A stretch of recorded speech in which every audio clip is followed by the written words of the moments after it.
Big essay due tonight. I do. And what are you waiting for? Well, the rush, the pressure, the urgency. 6 hours isn't enough pressure for you? I guess not. As a 30-year-old diagnosed woman with ADHD, I approve this message.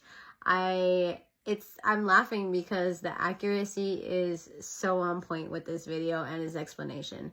So those of you that have ADHD or don't have ADHD, a big symptom that we have is procrastination.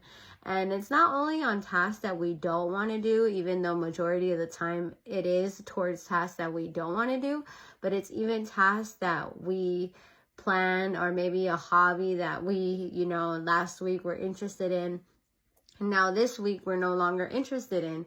But the thing is, we procrastinate because we struggle with prioritizing the tasks that we need to do for the day. So a big struggle for us is initiating tasks. And because we tend to struggle with this, then we delay on other tasks that we have to do. We struggle with prioritizing what are the most important ones that we have to do, and then we will leave them halfway done, because then let's say you started washing, a clothes, but then you realize, I was supposed to go to the post office at this time. So you go to the post office. By the time you come back, you completely forgot that you already had a load washing. And then you realize, oh my gosh, but I had my dentist appointment today. So it's leaving everything halfway done because you struggle with 1, time management, 2, prioritizing your tasks, and 3, short-term memory. So, and I mean, he did explain it very well too, that we do thrive on dopamine. So we naturally know, unfortunately, that even if we procrastinate on this stuff, we will get it done. So we tend to leave things last minute because we know we're so good at it. We know we're so good at when we have a timeline that we could get the most done within the hour of a timeline.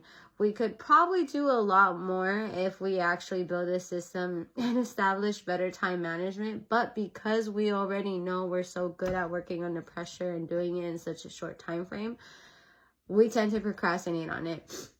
Another thing is because we struggle, as you guys know, with attention. So while if me, for example, I'm terrible with verbal instructions. So if someone is giving me verbal instructions, I need to be writing it down, because if it's not written down, then I am not going to remember anything that is being said.